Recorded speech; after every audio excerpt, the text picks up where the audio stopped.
नमस्कार. आपलं स्वागत आहे आयकॉन स्टील प्रस्तुत बिल्ड आयकॉन या उपक्रमामध्ये. आज आम्ही आलो हिंगोलीमध्ये आणि माझ्यासोबत आहेत तरुण इंजिनियर शुभम सावकेजी, ज्यांनी मागच्या 2-3 वर्षांपासून या क्षेत्रामध्ये आपला ठसा उमटवायला सुरुवात केली आहे, काम करायला सुरुवात केली आहे.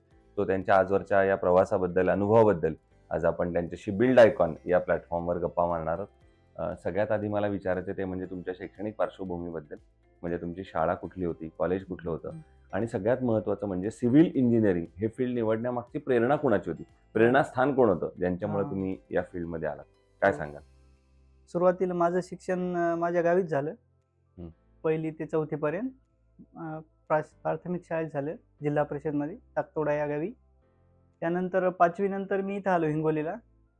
मग 5वी ते 10वी भारतीय विद्या मंदिरमध्ये झालं आणि 10वी नंतर 11वी 12वी इथंच झालं हिंगोलीला, आदर्श कॉलेज येथे.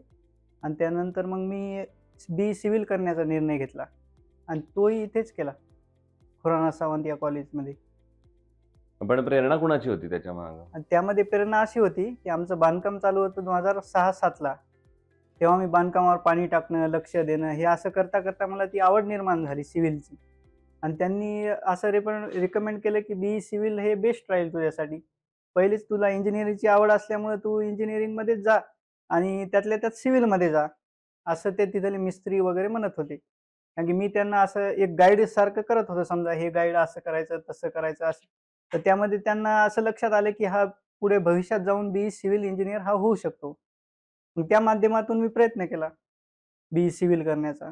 आणि त्यानंतर मी पूर्ण शिक्षण असं गृहीत धरलं की पूर्ण शिक्षण मी इथंच घेणार हिंगोलीला. बाकी कुठेही जाणार नाही. पुणे नाही, मुंबई नाही, कुठेही नाही.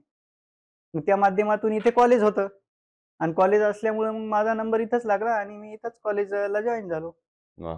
मग आता त्या मिस्त्रींबरोबर पुन्हा काम केलं की नाही ज्यांच्याकडनं हो, त्यांनी हो. तुम्हाला हा सल्ला दिलेला आहे? आता केला. तुम्ही सिव्हिल ते इंजिनियर आहेत आणि ते मिस्त्री मिस्त्री. तेव्हाही इस्टॅब्लिश होते आणि आजही तेवढेच इस्टॅब्लिश आहेत. पूर्ण ताकदीनं आजही काम करत आहेत. Very good. आणि पुढचा आणि तेव्हा तरी मी ॲज अ इंजिनियर म्हणून काम करत नसल्यामुळे तेवढी मला हे नव्हती. पण आज मी त्यांच्यासोबत ॲज अ इंजिनियर काम करत असल्यामुळं मला खूप आनंद वाटत आहे. बरोबर आहे. आता या काही तांत्रिक प्रश्नांकडं. त्यातला पहिला प्रश्न म्हणजे या क्षेत्रामध्ये तुम्ही जसं आता म्हणलात, की मिस्त्री तर फारच चांगलं काम करतायत. पण त्यांच्या खाली जे काम करणारे कामगार असतात, हं. ते अकुशल असतात, अनस्किल्ड असतात आणि अशा अनस्किल्ड कामगारांना काम देणं बऱ्याचदा धोकादायक पण ठरू शकतं. हो. तर तुमचा अनुभव कसा आहे आणि तुम्ही कशी हाताळता ती परिस्थिती? हो, धोकादायक तर असतेच, कारण की काही कामात त्यांच्या चुका होतातच. पण त्या निग्लिजिबल असल्या तर काही अडचण नाही. पण जसं की छत टाकताना ह्या जर चुका झाल्या तर त्या खूप अडचणीच्या ठरू शकतात आणि त्या जास्त करून इंजिनिअरसाठी अडचणीच्या ठरू शकतात, कारण की मालकाचा आणि इंजिनिअरचा जास्त संपर्क येत असतो या माध्यमातून आणि ते सर्व इंजिनिअरला ब्लेम टाकत असतात. दुसरा तर प्लॅन. तेव्हा जास्त लक्ष देणं गरजेचं आहे आपल्याला. बरोबर. आपण स्वतः जितकं लक्ष देईल तितकं कमीच समजा. बरोबर. दुसरं प्लॅन या स्टेजचं महत्त्व काय सांगाल तुम्ही कन्स्ट्रक्शनमध्ये आणि तुम्ही कसं प्लॅनवर काम करता किंवा त्याला कसं महत्त्व देता? या स्टेजमध्ये प्लॅनिंग इतकं महत्त्व कशाला असेल असं मला तरी वाटत नाही. आणि ज्यांची प्लॅनिंग जमली, ते पूर्ण भविष्याचं पूर्ण ते कन्स्ट्रक्शन चांगलं होऊन जातं. हं. पुढचं. आणि प्लॅनिंगमध्ये जितका डीप माणूस अभ्यास करेल तितकं कमीच आहे. हं. पुढचा प्रश्न असा आहे, की तुम्ही आता रेसिडेन्शियलमध्ये पण काम करता. तर बऱ्याचदा ते कस्टमर असं म्हणत असेल, की आमचं बजेट कमी आहे. हं. इतक्याच बजेटमध्ये आमचं घर बसवा आणि एक इंजिनिअर म्हणून तुम्हाला वाटत असतं, की आपण खरं चांगलं दर्जेदार घर करावं. तर अशा वेळेला बजेट आणि क्वालिटी या दोन्हीचा समतोल कसा साधता तुम्ही? बजेट आणि क्वालिटीचा जर विचार केला तर जास्त करून क्वालिटीलाच रेफर केलं जाते आणि जर बजेटचा जर विचार केला तर थोडंफार काही गोष्टी निग्लिजिबल बी कराव्या लागतात. अ, पुढचा प्रश्न असा आहे, की तुम्ही आता या हिंगोलीमधले मूळचे आहात, इंजिनिअर आहात, तरुण आहात. म्हणून एक प्रश्न असा विचारायचा आहे, जर हिंगोली जिल्ह्याचा सर्वांगीण विकास आपल्याला करायचा असेल, तर तुमचं एक इंजिनिअर म्हणून विकासाचं व्हिजन काय असेल? पुढच्या 15-20 वर्षात तुम्हाला हिंगोलीमध्ये कुठल्या क्षेत्रात काम करायला आता करायला पाहिजे असं वाटतं तुम्हाला, जर आपल्याला हिंगोलीचा सर्वांगीण विकास करायचा असेल तर? सर्वांगीण जर विकास करायचा असेल तर पूर्ण हिंगोलीचं डेव्हलपमेंट अतिशय गरजेचं आहे. तसं होतच आहे चांगल्यापैकी.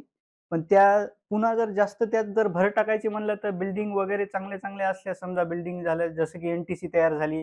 पूर्ण प्रॉपर प्लॅनिंगनं तयार झालेली असल्यामुळं त्यात काही इतर हे नाही. प्लॅनिंग चांगली आहे आणि त्यातल्या त्यात पूर्ण लेआउटच चांगलं झालेलं आहे. जे लेआउट झालं, मार्कआउट ह्या ज्या गोष्टी जर प्रॉपर केल्या तर डेव्हलपमेंट नक्की होणार. बरोबर. दुसरं आतापर्यंत केलेल्या प्रोजेक्टपैकी एखादा आयकॉनिक प्रोजेक्ट सांगू शकाल का, की जो करताना एक वेगळा आनंद वाटला किंवा समाधान वाटलं? किंवा असं काहीतरी वेगळे केलंय तुम्ही त्या प्रोजेक्टमध्ये, असं काही प्रोजेक्ट सांगता येईल का? हो, असे आहेत ना बरेच प्रोजेक्ट, ज्यामध्ये बिल्डिंगचं स्ट्रक्चर पूर्ण चेंज करताना बरेच डिफिकल्टी आली. पण त्यानंतर जे तयार झालं ते मालकाचा आनंद बघून खूप आनंद वाटला. बरोबर. एखादी अडचण कुठली आलेली समस्या त्याबद्दल काही सांगू शकाल का? आणि तुम्ही समस्या कशी म्हणजे मात केली त्याच्यावर? समस्या म्हणजे खालच्या छताला बी थोडं लीक होतं आणि वरच्या छताला जरा जास्त लीक असल्यामुळे ते अडचणीचं ठरत होतं. त्यानंतर ड्रॅम प्रूफिंग करून आम्ही ते व्यवस्थित केलं. पण मालकाचं तेवढं समाधान झालं नाही याचं दुःख आम्हाला आहे. बरोबर. दुसरं कन्स्ट्रक्शनमध्ये स्टील निवडताना तुम्ही काय पॅरामीटर्स बघता आणि मग ठरवता, की हे स्टील चांगलं आहे, हे निवडलं पाहिजे? स्टीलमध्ये तर भरपूर स्टील आल्या कंपन्या तयार झालेल्या आहेत. पण त्या माध्यमातून जर विचार केला तर स्टील मजबूत जितकं असेल तितकं चांगलंच आहे. बरोबर. कारण की स्टीलवरच घर आहे असा आमचा समज आहे. हं, हं, हं. दुसरं या क्षेत्रात आता जी तरुण इंजिनिअर्स येत आहेत, तुमचे मित्र येत आहेत, ज्युनियर्स येत आहेत, त्यांना एक सीनियर म्हणून काय सल्ला द्याल तुम्ही या फील्डमध्ये येण्यापूर्वी? या फिल्मचं प्रॉपर त्यांनी डिस्कशन करून सगळे योग्य ते निर्णय घेऊनच या फील्डमध्ये उतरलं पाहिजे, हं, हं. की आपल्याला या फील्ड शिवाय तर काहीही करायचं नाही. हं, हं. आणि आयकॉन स्टील तुम्ही कारण की या कुठल्या फील्ड व्यतिरिक्त आपण काहीही करू शकत नाही. याच्यात जितकं घुसलं तितकं कमीच आहे. हं. आयकॉन स्टील तुम्ही कुठल्या प्रोजेक्टवर वापरलंय का? तुमचा अनुभव कसा होता? हो, वापरलेलं आहे ना. हं, हं. कसा होता अनुभव अनुभव त्यांचा अतिशय प्रॉडक्ट आणि चांगला स्टील मग? चांगला अनुभव होता. ओके. पण काही लोकं कसं ब्रँड काही त्यांच्या मनात जर निर्माण झाले, तर आपण ते दूर करू शकत नाही. हं. ते दुःख आहे. हे होते इंजिनिअर शुभम सावकेजी आणि त्यांनी आपल्या प्रवासाबद्दल, अनुभवाबद्दल सांगितलं. आता त्यांच्या माझ्या पहिलीच ही फेज आहे आता या करिअरची. अजून हो. भविष्यात त्यांना बरेच टप्पे गाठायचे आहेत. सो भविष्यात सुद्धा असेच आयकॉनिक प्रोजेक्ट तुमच्या हातून घडावेत, याच आयकॉन स्टीलतर्फे मनःपूर्वक शुभेच्छा. धन्यवाद.